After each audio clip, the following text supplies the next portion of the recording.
با دیدن اون اسم آشنا روی اون برگه عجیب دلم آشوب شد.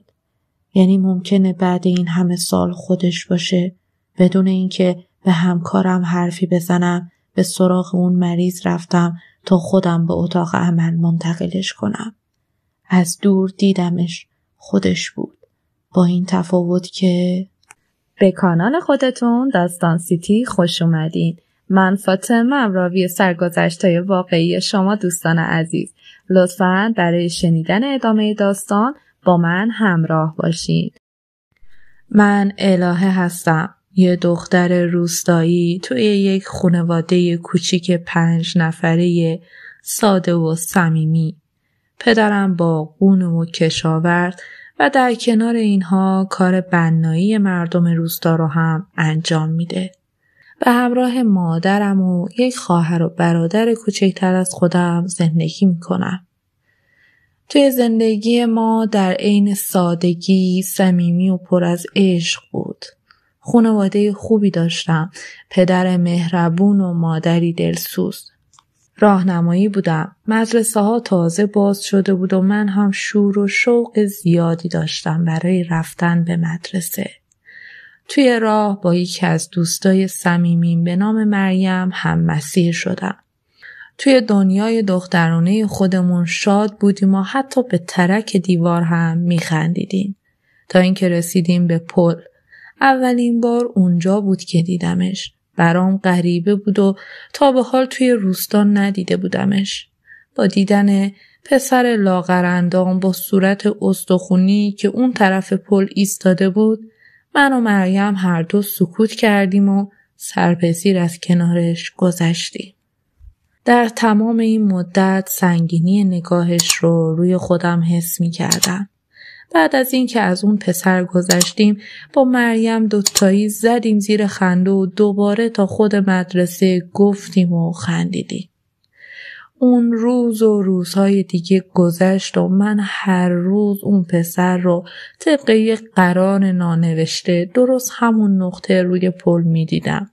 با یک نگاه خیره و نافذ. کلامی حرف بینمون رد و بدل نمی شد. فقط نگاهامون بود که انگار با هم حرف می زدن.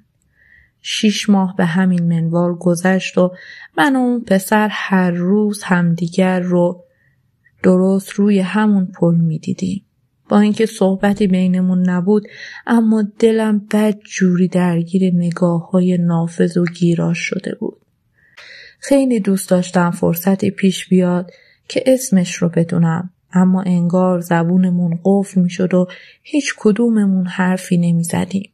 نزدیک عید بود و هوا کم کم رو به گرمی می رفت. نمیدونم دقیق توی کدوم یکی از این روزهای مونده به عید بود که دیگه ندیدمش.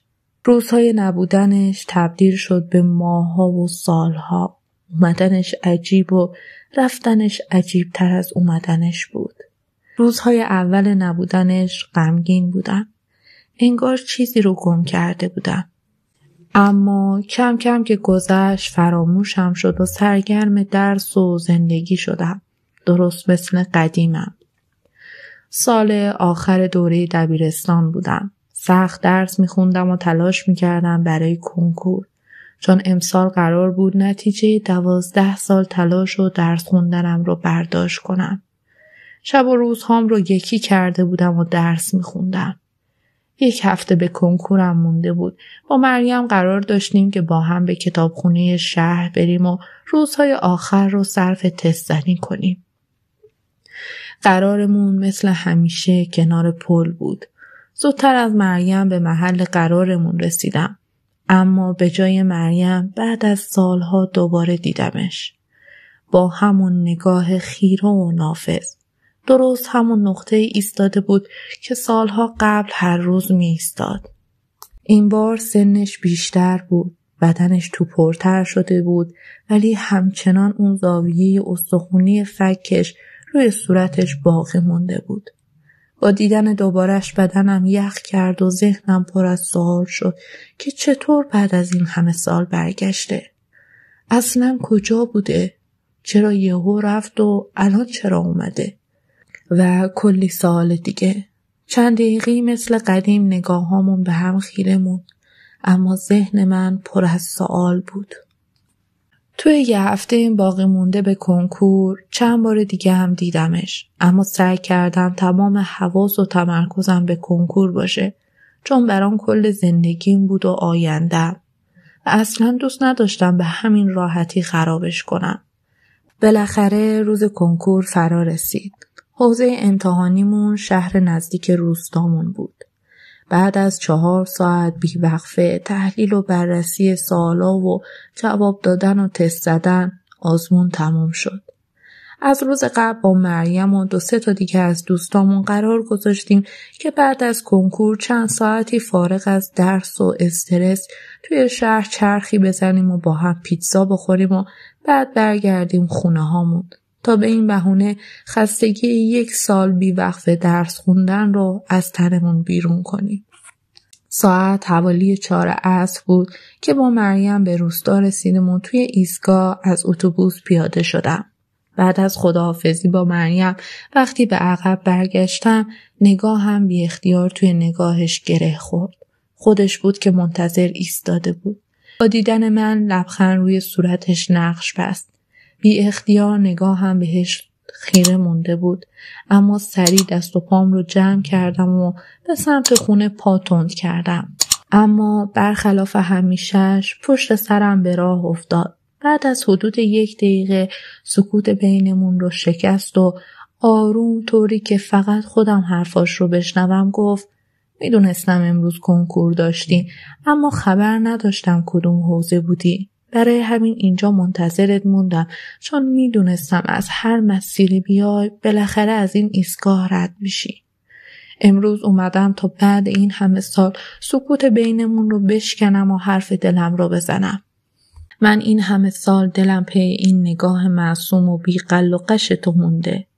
از تو نگاه تو هم خوندم که تو هم حسی نسبت به من داری. میدونم برات سوالی که این همه سال کجا بودم، چرا الان اومدم و منظورم از این برگشتم چیه. برگشتم فقط به خاطر توه. برگشتم تا تکلیف دل خودم رو معلوم کنم و دلیل غیبت این همه سال رو هم بهت میگم. یهو پا تند کرد و خودش رو جلوی من انداخت و سد راهم شد. هی جعبه به سمتم گرفت و ادامه داد: اینو لطفاً بگیر، گوشی موبایل برای تو خریدم تا راحت تر بتونم باهات حرف بزنم. آروم بهش جواب دادم: ممنون، لازمم نمیشه. بی توجه به حرف من سمتم اومد. خواستم چند قدم به عقب برگردم که گفت: ته نگاهت خوندم به من بیمیل نیستی. پس 1 بار بیا به خودمون فرصت بده تا حرفامونو بزنیم. ازت خواهش میکنم. چند ثانیه‌ای به هم خیره موندیم. ته دلم دوست داشتم حرفاشو بشنوم.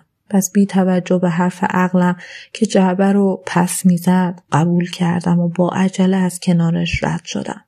همونطور که سر جاش ایستاده بود با صدای بلندتر طوری که بشنوم گفت: راستی اسمم رو هم نپرسیدی، ولی خودم میگم بهت. سپهرم، سپهر شجاعی. چند ساعتی فارغ از همه دنیا کنار عزیزان زندگیم یعنی خانواده‌ام گذروندم. بعد از 1 سال 1 روز بدون استرس بودن واقعا مزه میداد. آخر شب بعد جوری کنجکاویم گل کرده بود تا بفهمم حرفای سپهر چیه. پس توی تاریکی شب گوشی رو روشن کردم و به 1 بار سیل پیام ها اومد. با ذوق شروع کردم به باز کردن و خوندنشون. بعد از ابراز علاقه های ناب و خاص از علت غیبتش توی این سالها گفت. اینکه برای مدتی اومده بوده پیش پدر بزرگش و بعد از قبول شدنش توی رشته پزشکی دوباره برمیگرده تهران و توی این همه سال درگیر درس و دانشگاهش بوده. اما هیچ وقت توی این سالها منو فراموش نمیکنه و همیشه هدفش این بوده که 1 روزی برگرده و توی اولین فرصت حرف دلش رو بزنه و توی این 2-3 ماهه این فرصت براش فراهم شده و سرش خلوت و برگشته تا برای همیشه تکلیف خودش رو با زندگیش روشن کنه.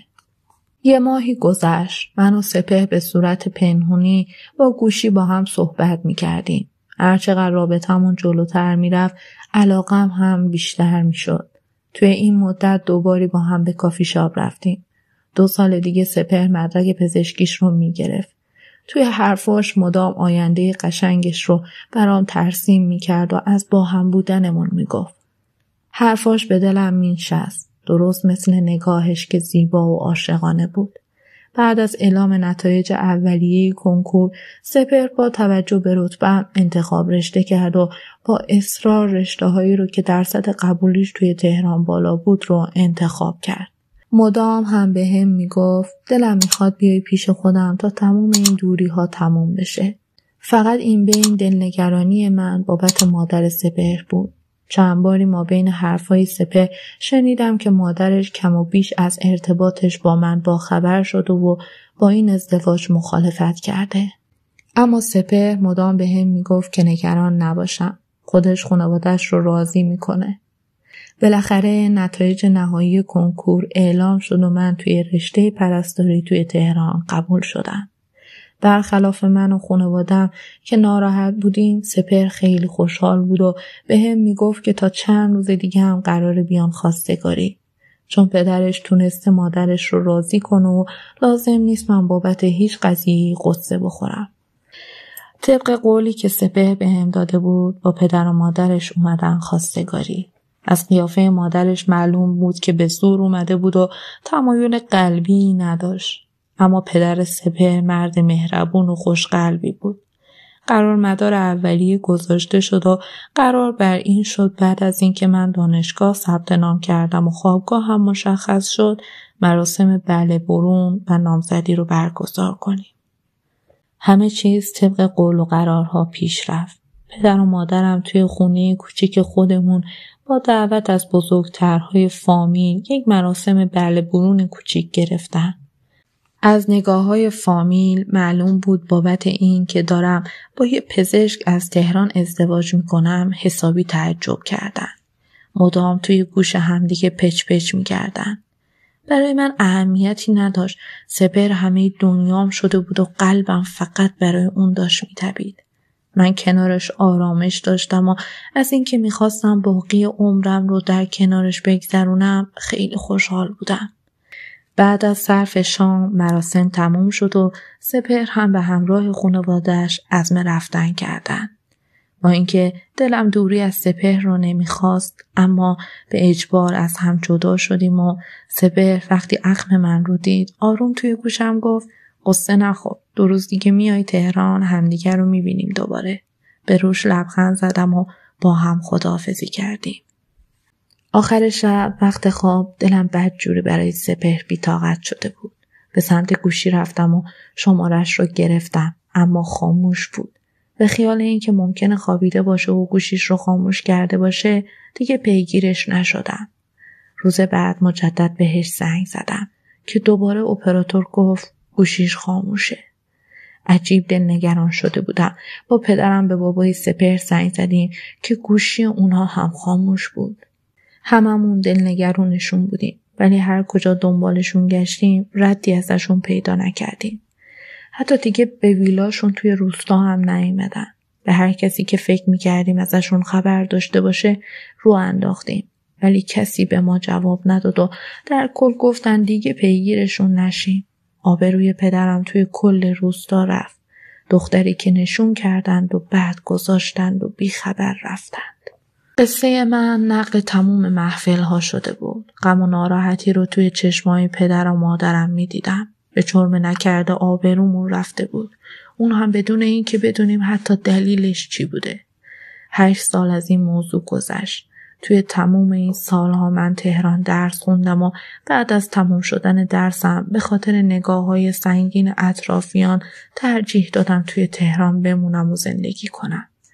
برای اینکه سرم شلوغ‌تر بشه به تازگی توی یک بیمارستان جدید خصوصی هم مشغول به کار شدم. توی ایستگاه پرستاری مشغول تکمیل پرونده‌های بیمارها بودم که سرپرستار از من سراغ یکی از همکارا رو گرفت و از هم خواست که سریع بهش بگم که مریضش رو ببره اتاق عمل چون دکتر شجاعی منتظره. با دیدن پرونده بیمار و اینکه قسمت دکتر معالج نوشته بود سپهر شجاعی دست و پام به یک بار یخ کرد. خدای من بعد این همه سال یعنی ممکنه خودش باشه؟ بدون اینکه حرفی به همکارم بزنم به سراغ مریض رفتم و خودم به اتاق عمل منتقلش کردم. از دور دیدمش. خودش بود. با این تفاوت که سنش بیشتر شده بود و موهاش کمی سفید شده بود. یک کم تحریش داشت. بهش حسی نداشتم. فقط توی این همه سال میخواستم بدونم چرا باهام این کارو کرد. با یک کم پرسجو از همکارام متوجه شدم که کی قراره بره. پس سریع هماهنگی‌های لازم رو انجام دادم و خودم رو به پارکینگ رسوندم. توی پارکینگ منتظر قدم میزدم و خدا میکردم که حتما بیاد اینجا. که به دقیقه نکشید دعاهام مستجاب شد و از دور دیدمش که به سمت ماشینش داشت میرفت. سریع خودم رو به ماشین رسوندم و به آنی در عقب رو باز کردم و خودم رو داخل ماشینش انداختم. سپهر سریع به سمت عقب برگشت. انگار خواست حمله کنه که با دیدن من یهو با همون حالت اخم خشکش زد. برای چند ثانیه نگاهامون میخ هم شده بود. از نگاه دو نفرمون خشم و عصبانیت زبون نمیکشید. من بابت این که آبروی خودم و خانواده‌ام توی این همه سال رفته. اما برام بیشتر سوال بود که سپهر از چه چیزی عصبانیه. روشو از من برگردوند و با دندونهای کلید شده به هم گفت برو پایین، نمیخوام ریختتو ببینم. از این همه نفرتی که به من داشت تعجب کرده بودم. با صدایی که بغض‌آلود بود و میلرزید گفتم بعد از این همه سال فقط اومدم که بفهمم چرا باهام این کارو کردی. چرا با آبروی من و خانواده‌ام بازی کردی. از توی آینه پوزخندی بهم زد و گفت یعنی خودت نمیدونی؟ به خاطر خیانت. من هیچ وقت نمیتونم با آدم خیانتکاری مثل تو باشم. من گول مظلومیتت رو خوردم اما نمیدونستم که خائنی. مغزم قفل کرده بود. من چه خیانتی کرده بودم؟ اصلا مگه من چی کار کرده بودم؟ من که توی دنیای کوچیک خودم غرق بودم. این سپهر بود که اومد دنبال من. بلند داد زدم و گفتم عوضی من چه خیانتی کردم مگه؟ من که سرم توی زندگی خودم بود، به کسی کاری نداشتم.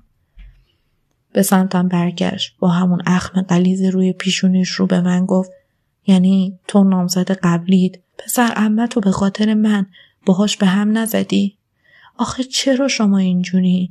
تو بعد از چند ماه نامزدی با اون پسر بیچاره وقتی دیدی یکی با موقعیت بهتر پیدا شده مثل یه تیکه آشغال انداختیش دور؟ میدونی اینو کی فهمیدم؟ دقیقا همون شب بله برون که از خونه شما زدیم بیرون. اومد یقه منو گرفت که ناموس دزدم و بعد 2 نفر دیگه هم از بزرگای فامیلتون تایید کردن. باورم نمیشد الهه تو همچین دختری باشی. بعد رکبی بهم زدی، این رسمش نبود. با شنیدن این حرفا قلبم به شدت درد گرفت. من از هیچ کدوم این ماجراها خبر نداشتم. رو به سپهر گفتم من هیچ کدوم از این اتفاقات رو نمیدونستم و اصلا با پسر عمم هم نامزد نبودم. کاش قبل این که بدون خبر بذاری و بری یک بار حداقل برای یک بار به من و خانواده‌ام فرصت حرف زدن رو میدادی. من نمیدونم کی این وسط از این که ازدواج بین من و تو به هم میخورده سود میبرده. ولی من میرم، برای همیشه از زندگیت میرم. فقط کاش توی اون مدت آدمای دور و برت رو میشناختی. و بعد در برابر چشمای متحیر سپهر از ماشین زدم بیرون. چند روزی از این ماجرا گذشت. من دیگه مثل قدیم سرگرم کار گذشتم شدم. سعی کردم گذشته رو توی همون گذشته ها رها کنم و دیگه به 8 سال پیش و اتفاقاتش فکر نکنم. آخر شب بود. توی رخت خواب دراز کشیده بودم و داشت خوابم میبرد که یهو گوشیم تک زنگ خورد. شماره ناشناس بود. خواستم گوشی رو خاموش کنم که پشت بندش پیام اومد. اول پیام نوشته بود سپهرم، خواهش میکنم بازش کن. بی اختیار پیام رو باز کردم که دیدم نوشته پیگیر موضوع شدم و فهمیدم همه اتفاقات اون شب نقشه مادرم بوده. چون راضی به ازدواجمون نبوده این نقشه رو کشیده.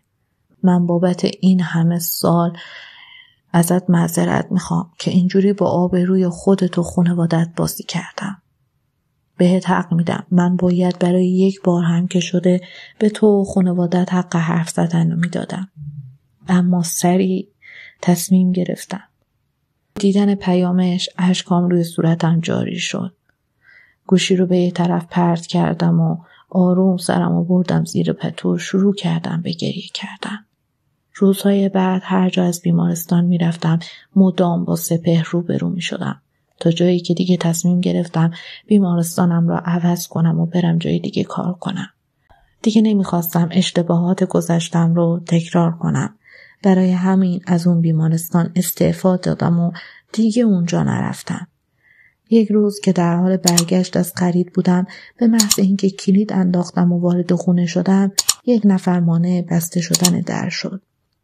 تا به خودم اومدم دیدم سپهر خودش رو داخل خونه انداخته. مثل قبل نبود، جسورتر شده بود. با تحکم بهش گفتم چی میخوای از جونم؟ نکنه باز هوس کردی با آبروی من بازی کنی؟ بدون اینکه جوابم رو بده گفت چرا نمیای بیمارستان چند روزیه؟ به سمت آپارتمانم رفتم و بدون توجه بهش در آپارتمان رو باز کردم.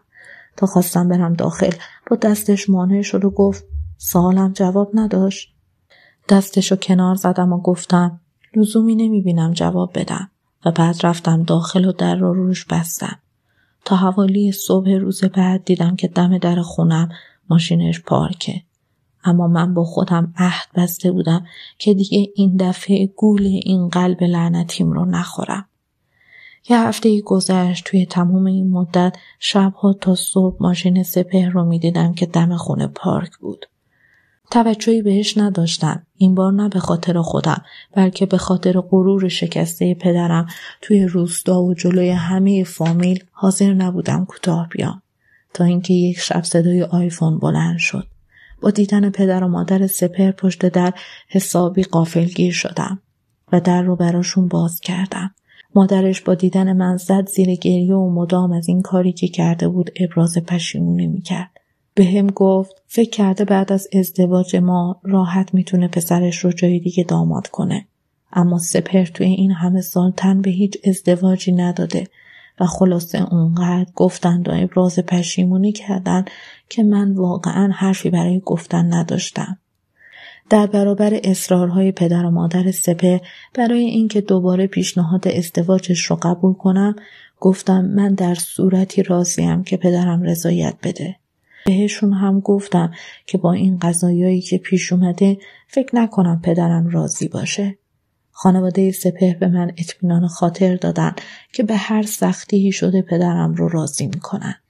بعد از 2 ماه رفت آمد و صحبت خانواده سپهر با پدر و مادرم، بالاخره پدرم از روی اجبار رضایت داد و مادر سپهر هم تضمین داد که به هر قیمتی شده منو خوشبخت میکنند و نمیذارن هیچ اتفاق و مسئله‌ای باعث دلخوری من بشه. با اینکه هنوز ته دلم از ازدواج با سپهر میترسیدم، ولی با اصرار همگی بالاخره جواب مثبت دادم. الان 4 سالی میشه که با هم زندگی میکنیم و پدر و مادرش هم طبق همون قولی که به پدرم دادن خیلی هوای من رو دارن و من و سپهر صاحب یک پسر باهوش و زیبا شدیم. ممنون از شما دوست عزیز که تا انتهای داستان با من همراه بودین. لطفاً برای شنیده شدن بیشتر داستان لایک کنید و اگه از این سبک داستان ها دوست دارین حتما کانال داستان سیتی رو سابسکرایب کنید و زنگوله کنارش رو بزنید. تا داستانی دیگر، روزگارتون خوش.